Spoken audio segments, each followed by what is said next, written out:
ideas last time. What we want to do is kind of pick it up from there and look at some developments that are going on in broader development of Christianity and how they impact directly on mysticism, and also some of the sources that the mystics used.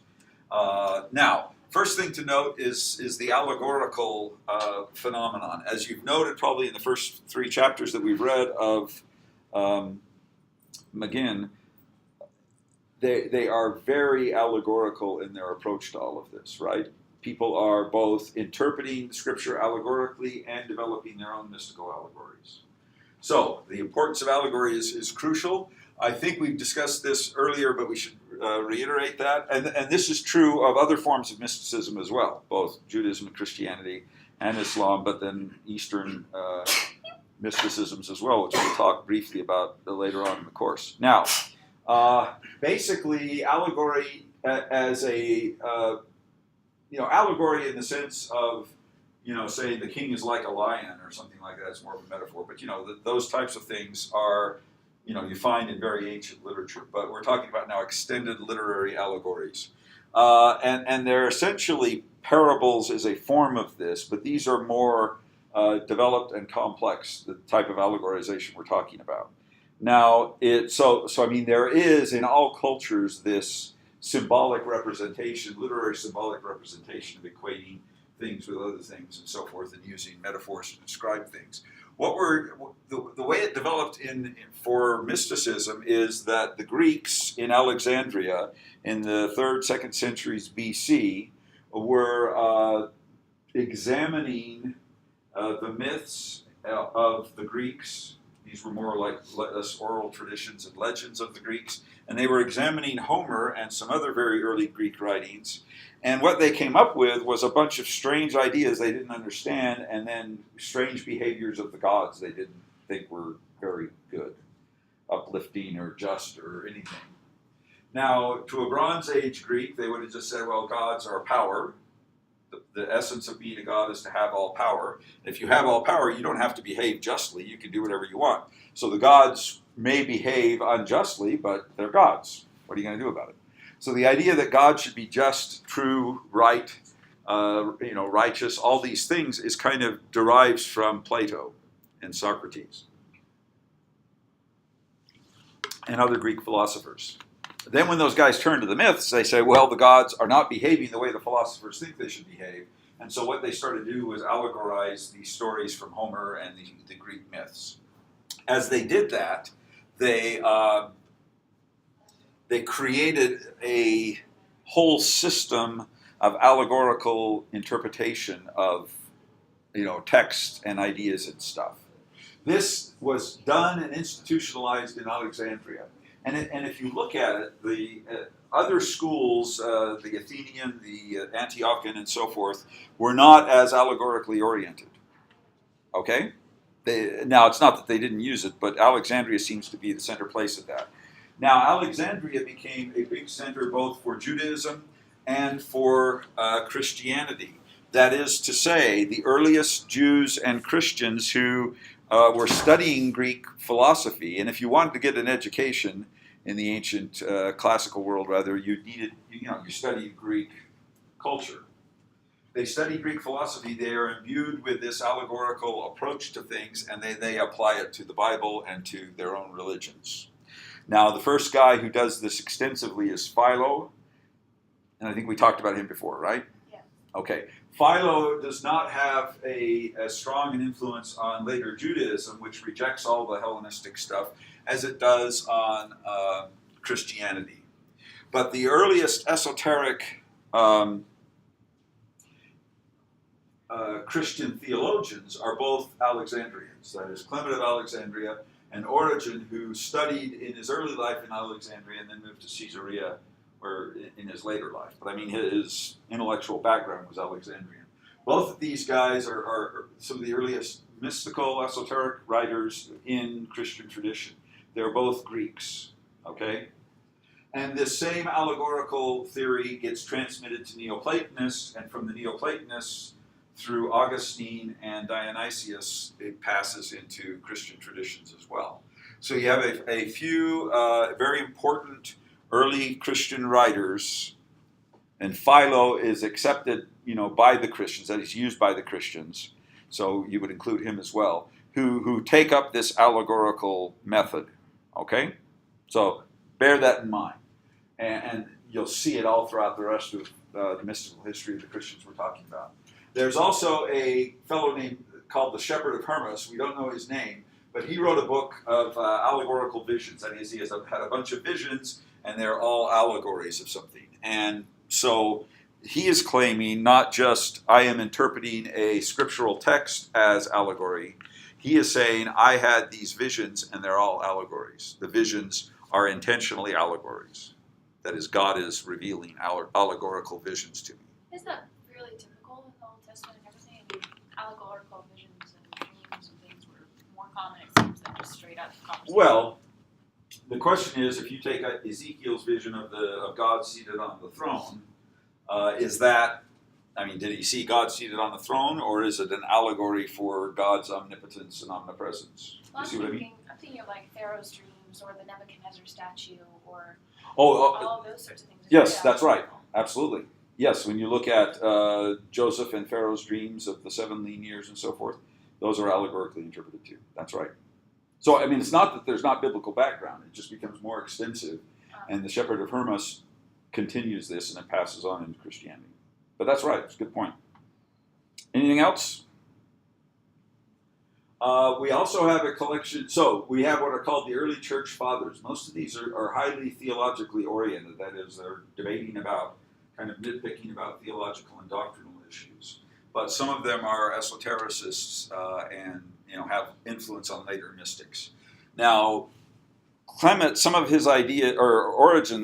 Origen's ideas were rejected as heretical, so he had less influence in some areas than he does in others. There's a set of books called the New Testament Apocrypha, or it could be called Pseudepigrapha. This is not a formal collection of books, but it is a bunch of books that tell stories about the apostles or claim to be visions of the apostles. For example, there's an Apocalypse of Peter and an Apocalypse of Paul.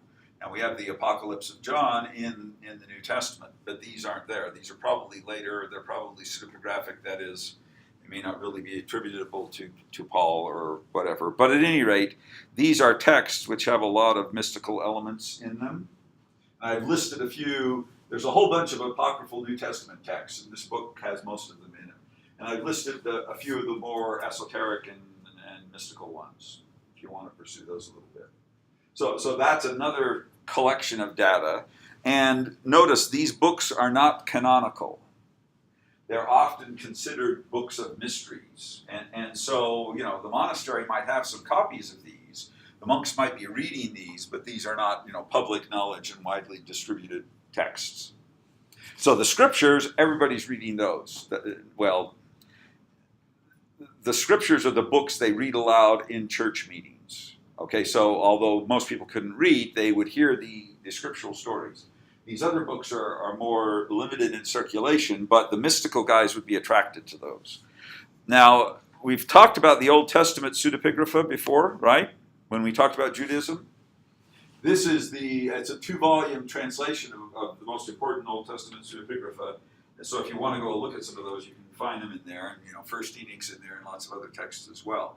We need to understand that most of these texts were collected, translated, copied, and transmitted by esoteric Christian circles.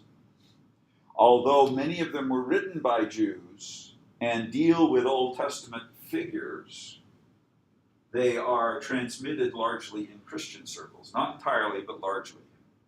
That means the Jews, they drop out of the rabbinic worldview, but they continue to influence the Christian worldview. They're often regional, like we have one in Ethiopic, and we have another one that only survives in Armenian and so forth. It's another only in Syriac. So a lot of them are, regional and had influence only within one particular group. But nonetheless, that's another big source for mystical ideas is the Old Testament Pseudepigrapha. The difference between Old Testament and New Testament Pseudepigrapha is the Old Testament ones are about Old Testament figures, and the New Testament ones are about New Testament figures, like about Paul and Peter in the New Testament, about Moses and Abraham in the Old Testament ones. They are, however, broadly speaking, part of the same phenomenon, and that is writing books, kind of expansions of the Bible, books that give additional background, insight, additional things that happened, a vision that Abraham had, whatever. I mean, these are all, that's the characteristics of these books, and they are not attributed to a specific author. Like when we read Origen, we know Origen wrote these things. When we read the Apocalypse of Paul, we don't know who wrote it. I mean, it professes to be Paul. Most people think it wasn't Paul, but whatever it was, the authorship's uncertain. Yeah. Just so I can get in my head what this exactly would entail, with like the Copts and them having all of these myths about Christ in Egypt and things he did when he was a kid, are those from pseudepigraphal writings? Some of them are. Right. So, for example, there's the infancy Gospel of James. That is, it's purported to be written by James, and it tells everything that happened to Jesus before the New Testament begins. And it has lots of expansions on the nativity story and so forth, and it includes stories about what Jesus did when he was in Egypt. And so you find among the Copts a bunch of stories about where Jesus stayed in Egypt. In Coptic tradition, he wanders everywhere and sets up, wherever he wandered, they build a church. So every church is more or less founded by the presence of Jesus somewhere during his stay in Egypt. I mean, that's how they come up, or that's how they interpret these things. So yes, and not all the traditions are necessarily the same, and each group has regional traditions and traditions that are only in one particular language. But for example, you know who the three wise men are? Well, in the New Testament, it doesn't say three wise men, right? It just says the wise men came from the east, but they gave 3 gifts, so that turns them into 3 wise men. Could have been 6 wise men giving 3 gifts, but it's 3 gifts, so there's 3 wise men. Well, then in the some of these infancy gospels, they are named. What are they? Melchior and Balthazar or something. I mean, there's names given to these guys that are still traditional names within Christian Christmas stories. Those come from the New Testament pseudepigrapha, right? They're not in the Bible, but they are there, and then they get passed on as ideas. Okay?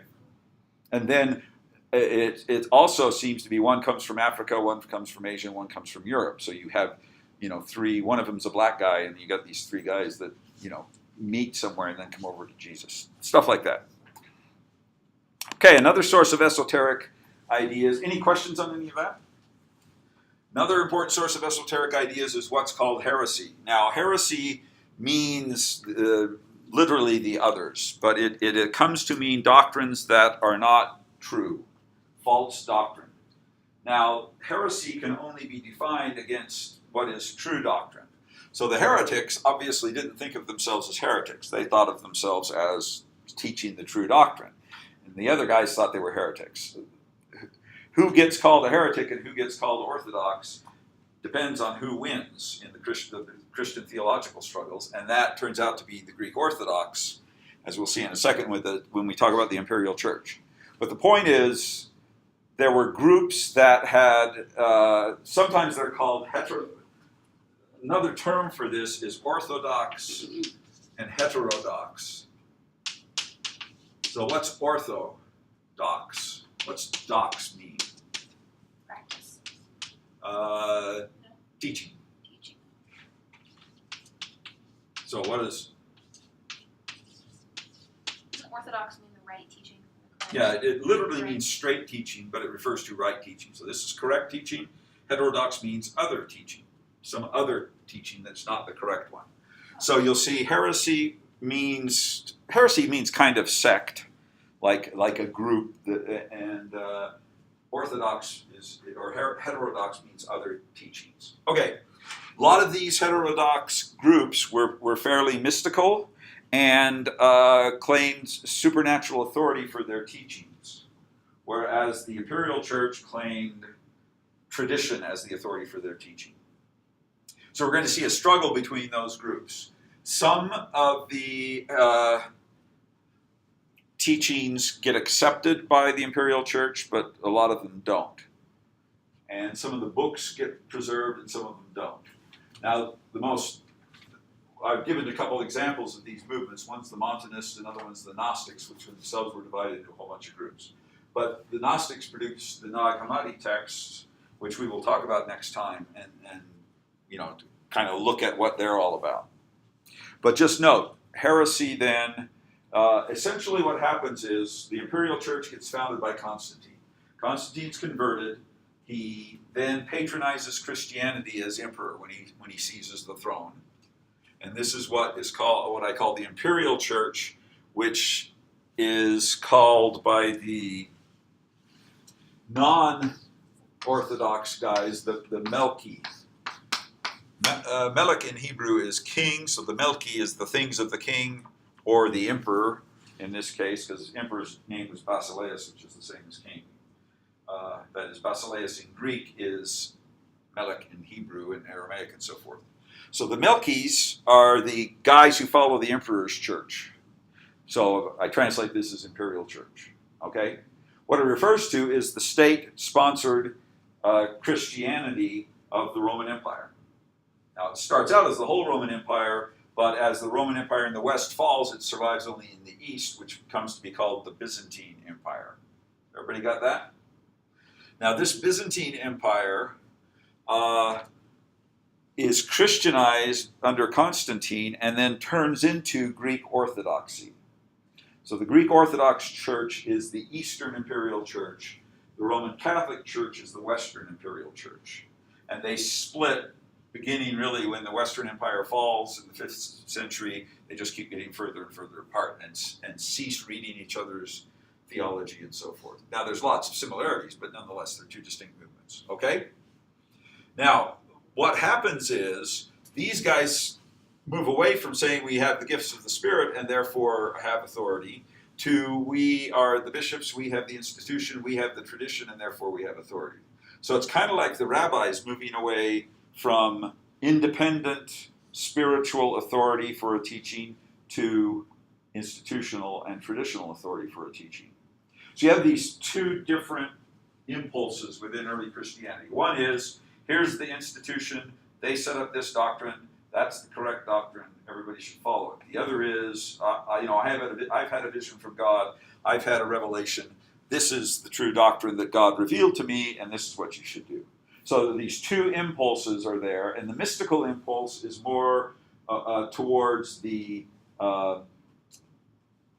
the new spiritual visions and so forth, whereas the institutional church sometimes is concerned with those because they threaten the institutional church. So another thing is the Imperial Church emphasizes theology and orthodoxy. That is the correct set of doctrines you're supposed to believe in. Now, as this Imperial Church gains power, it is viewed by many people as becoming corrupted by money and power. And this is a continual problem throughout the next, 12, 1300 years. That is, being a member of the clergy is a source of power, wealth, and influence. So people seeking power and wealth seek the offices. They buy the offices even. That's called simony. And then you end up with the church run by a bunch of people whose concern is power and money. This is most obvious in the Renaissance papacy, which was pretty doggone corrupt. Okay? So what happens is those who reject that corruption become the monks, the monastic movement, and they claim to be the true spiritual heart of the church. And they develop into what we call the Desert Fathers, who are the origins of the monastic movement. And who's the exemplar of that we read about in the McGinn book? Antony. Antony is the first monk. And a guy named Athanasius, who is the father of the Nicene Creed, he's the guy who the theologian who's behind that. He wrote a book called The Life of Antony, which is all about this first monk. It's highly glamorized, and it's a hagiography, but nonetheless, it's a foundational text for monasticism. And monasticism in both East and West, that is, by East I mean Greek Orthodoxy and Eastern Christians, and by the West I mean Roman Catholicism, monasticism becomes the center of the mystical impulse. Most mystics are monks, or nuns, right? I mean, the women ones. The difference might be, beginning in the 13th century, we get a movement known as the Beguines. What's a Beguine? Is that women? What? Female disciples? Yeah, these are females. The Begards is the male, so there's actually male ones, but they're mainly females. The Beguines are women who live a quasi-monastic life, but have not taken formal monastic vows.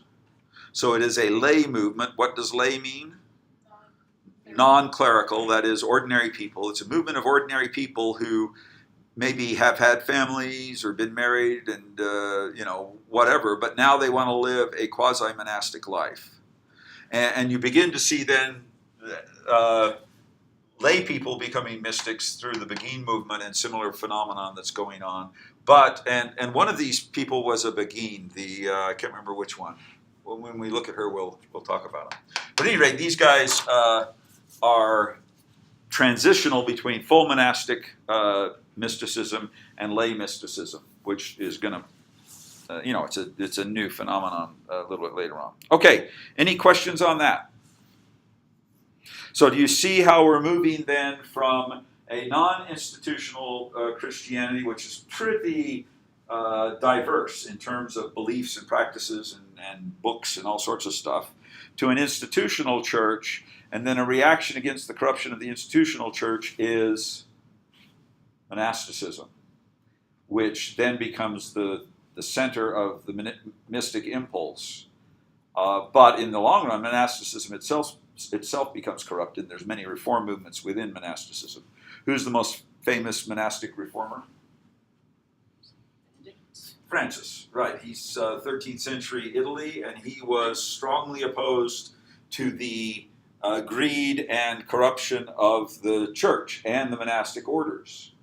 And so he created a new order dedicated to absolute poverty, which are the Franciscans. And he was strongly condemned by the popes for a while because he was saying the popes are corrupt and they're too greedy and so forth. But eventually, Franciscans get co-opted by the church. But initially, it was an anti-institutional movement, highly mystical and highly revolutionary. That is, reformist. Okay? All right, let's take a look then at the specific text that we're doing for today. The first thing to note is there's 3 stages of mystical activity that the mystics talk about: purgation, illumination, and union. Purgation is where, and these first chapters are talking a lot about purgation. This is when you purify yourself. You purge yourself of evil and you become pure. Once you become pure, the power of God, the Holy Spirit and whatnot, can come into you and illuminate you. That is, give you true spiritual knowledge of yourself, of God, and so forth. And once you've reached that stage, to pass through that, then you achieve the union with God. Now, this is quite common in both Eastern and Western Christian mysticism, this model here. And you can see it in Dante, where the purgation era is hell and purgatory, and then the illumination is early Paradiso, and the union is the last few cantos of Paradiso. If you've read Dante, that is modeling itself on those 3 stages. The second thing to note is the issue of asceticism, and that is, asceticism is a mechanism by which you can purify and purge yourself. It is one of the key ingredients of purgation. It derives from a Greek term ascesis, which means originally the exercise, discipline, and training of an athlete. And the monks were often called spiritual athletes. That is, the asceticism was their training program, which allowed them to turn into masters of spiritual power, and then they could drive out demons, heal the sick, and so forth. So there was, there's a common idea there.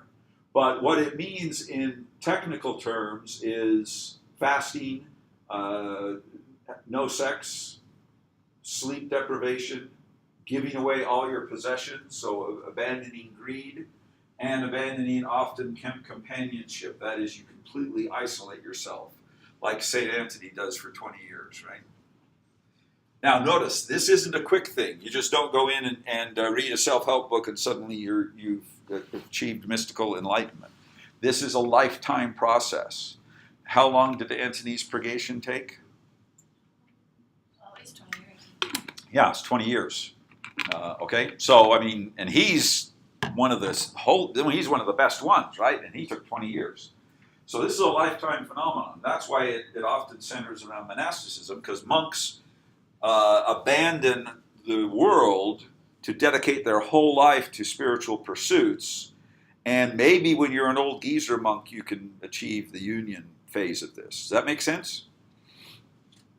Okay, so this is a key ingredient in the first phase of the monastic quest. Now, we talked about Antony a little bit, right? He is an extreme ascetic. A lot of these earliest monks were extreme ascetics. That is to say, they claimed that they didn't eat anything for 6 months or something. I mean, they're just didn't sleep for weeks on end. One of my favorite monks is Saint Simeon the Stellite. Simeon lived in Syria, up near Aleppo, and the Stellite means Stulos in Greek means column. So the Stellite means the column guy, the guy who was associated with the column. And Saint Simeon climbed up on a column, on the top of a column. So he's Simeon the Stellite, climbs up on the top of a column or a stulos and just lives there for the rest of his life, like 20, 30 years. Never comes down, refuses to talk to anybody. He has a little rope and he'll dangle it down and they'll put food in it and then he'll pull it up. And then eventually he becomes uber famous, right? Like the emperors would send ambassadors to ask him questions. So eventually he starts talking to people, but he basically never comes off this column. Okay, and this was considered, so radically ascetic that he was super holy. So there's a lot of that type of stuff in this. I mean, we would take some of these guys and put them in, give them some lithium and lock them up because their behavior is so eccentric. But this eccentricity was viewed as holiness by many people. Another thing involved is that Antony has, now notice, Athanasius is the author of the life of Antony. Antony didn't really write anything himself, okay? He wasn't into writing stuff. He was into this life of extreme asceticism and holiness. And in all of this, you can see lots of parallels between these guys and the extremist ascetic Buddhists and Hindus, by the way. Anyway, another thing he has is heavenly visions. That is, he's lots of visions of angels and heavenly things. That's another characteristic of these medieval mystics. They're not involved in this, moment of just kind of transcendental nothingness bliss. All that stuff derives from the Zen tradition, which is only one branch of Buddhism, Buddhist mysticism. What they have is actual visions of heaven and demons and hell and so forth. Another thing is Antony spent 20 years battling temptations. That is, the demons would attack him all the time, and he had to fend off these demons who were trying to get him to sin and break down and leave his, he was hiding out in some caves and some old ruins out in the desert. And for a long time, he refused to talk to people, right? And all these disciples gathered around him, and they'd give him some food and whatnot, and they'd try to get him to talk, and he just wouldn't interact with them. So, and these guys would look like homeless guys wandering around. I jog down along the riverbank sometimes, and there's these homeless guys that are camping out there, and I see them every morning, wave at them and stuff. But, the big long beards, dirty, just, kind of erratic behavior. That's very typical of these monks. Okay, after these 20 years, he came forth out of a shrine. Now notice, this is temple language. So he comes out of the temple, that is the celestial temple, which is this ruin he's living in, as one, this should be one, initiated into sacred mysteries. So notice, this is an initiation process. It's transform you so that you learn the mysteries, and then filled with the Spirit of God. So this 20 years of battling demons and having visions and living all by himself, barely talking to anyone, transforms him into this super powerful spiritual being. And then after this 20 years, then he starts to interact with people and forms little communities around him and so forth. And this leads to the creation of monasticism. I mean, there's other factors, but he was one of the catalysts of the creation of this movement. Okay, questions on this? Another thing to note is about Evagrius Ponticus. He wrote a handbook for monks. Notice, he's just a few decades after the life of Antony. So, I mean, this is a very rapid development. Antony's out there on his own. The disciples who think he's super holy come out and live with him and try to get him to teach them, and eventually he does. They form little groups. But a few decades later, probably, one generation later, Evagrius is writing a formal handbook of how to do this. So it's no longer go out in the desert and find some holy man and be his disciple. It's, okay, this is the institution, here are the rules. And they form then monastic orders. Okay? Now one thing is apatheia, which is actually the root of our word apathy. Apathy means you don't care. What this means is you are freed from your passions. The pathos is the passions in Greek. And so the passions are like lust and hunger and greed and pride. These are all emotional states which overwhelm the person and cause them to do stupid and sinful things. Okay? So you want to become apathetic, not in the sense of you don't care, but in the sense that you have mastered your passions. That's one of the things that the monks need to do. There's also the contemplative life, which in Greek is theoria. Now, theoria, theory, these words in their English cognates don't really mean what they mean in monastic form. So apathy does not mean I don't care. Some Gen X guy who said, teenager types. Apathy means you've mastered your passions. Theory means you contemplate. It really means to see. The theater derives from this same root in Greek. But it means the contemplative life then is the theoria. You essentially center around intellectual contemplation. We'll talk about that later. And then there's also gnostikos, which means knowledge, spiritual knowledge of God. So these are the things that Evagrius is talking about. Okay? Questions on that? Yeah? So are we pretty certain that St. Antony was like a real person? Oh yeah, there's no doubt he's a real person. You can debate how much of the stories about him and teachings of him are authentic versus legendary and whatever. Okay. But there's absolutely no doubt he was a real person. I mean, he's mentioned in lots of different sources. And Athanasius knew him personally, right? When he was an old man, Athanasius met him. So it's not like, we don't have any writings from him, but we assume Athanasius gave the basic details right, even though it might be, highly stylized and legendary and so forth. Okay, notice the importance of the Eucharist. Does everybody understand the relationship between the Mass, the Eucharist, sacrament, those concepts? Do we need to explain those? Like the transformative body of Christ and stuff. Right, well, that's transubstantiation. Okay, sacrament in medieval terms means any type of sacred ritual that makes you sacred, makes holy. Okay, there's 7 sacraments in medieval Christianity, of which one is the Mass, which is a liturgy. What's a liturgy? Set of rituals, prayers, hymns, readings, whatever, that center around the Eucharist. What's the Eucharist mean? It means thanksgiving. And it refers to, in Greek, when Christ does the Last Supper, he gives thanks, Eucharistes, or something like that. I can't remember the proper form of the Greek verb. But at any rate, he gives thanks, and that makes it a Eucharist, something that you've given thanks for. So it refers to the bread and the wine of the Mass. Why is it called Mass? Okay, it derives from a Latin, missus est, at the end. You say missus est, it is sent forth, and it's kind of the end of the thing. I mean, it's a Western term. Greeks always call it the Eucharist, or the liturgy. That's what the Greeks would call it. Both of these are Greek terms. This is Latin. These two are Latin.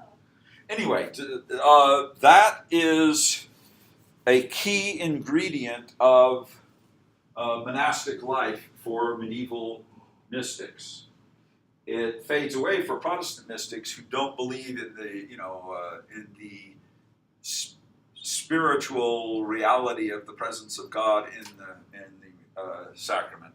They think it is a commemoration and memorial of Christ, but not calling his presence in.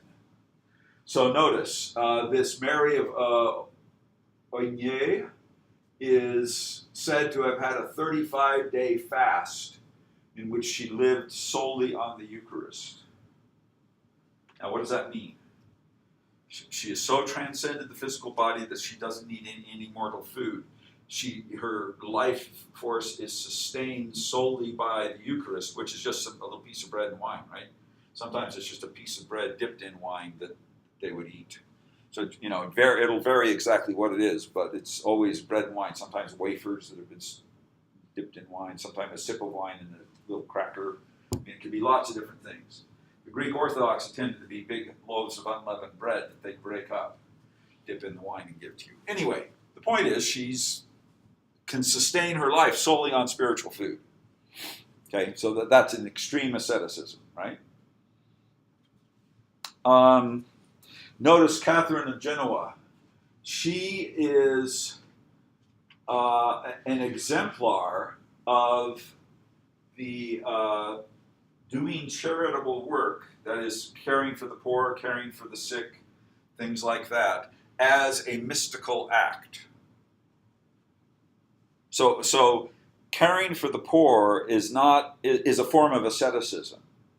You abandon your own physical desires and you transfer, and all you care about is others. So just as you abandon sleep, you abandon food, whatever it might be, charity is another aspect of asceticism. And all monastic groups have some type of charitable activity that they're involved in. Could be educational, could be healthcare, could be care for the poor, care for orphans. I mean, all sorts of different things. So who's the most famous mystic saint of modern times in Catholicism? Female. Teresa. Mm-hmm. Mother Teresa, who lived in India. And what did she do? Ran these hospitals for the super poor, super sick Hindus, not even for Christians. Okay, that's classic ascetic charity. Okay, she's a classic example of that in modern times. Now, it's kind of rare nowadays, but, back in the old days, this was a key ingredient of all of this. Okay, questions on that? You discussed the prayer issue. I think we covered that pretty good, but there's something we need to add to that, and that is prayer is not about asking God for something. Now, that is an element of lower prayer. Remember, prayer has different degrees and levels. Lower levels is, God, give me this, God, give me that, God, heal me, whatever. You're asking stuff for yourself. You get higher, you ask stuff for other people. But in the end, prayer is, mystical prayer is not asking God something, it is merging with God. It is the union with God, where your mind or your soul or whatever, your spirit and God are merged together. And the goal of this is to pray without ceasing. This is based on 1 Thessalonians as well. That is, you live a prayerful life. Your whole life is one giant prayer, constant prayer. Okay, so that's part of this Catholic or medieval Christian concept. Okay, we've talked about the Eucharist idea already. We're starting to see ideas about divinization. What is that? There's a later chapter in the McGinn book that is about union with God and deification, right? A couple chapters on that. So we'll discuss this more. But what's the basic concept here?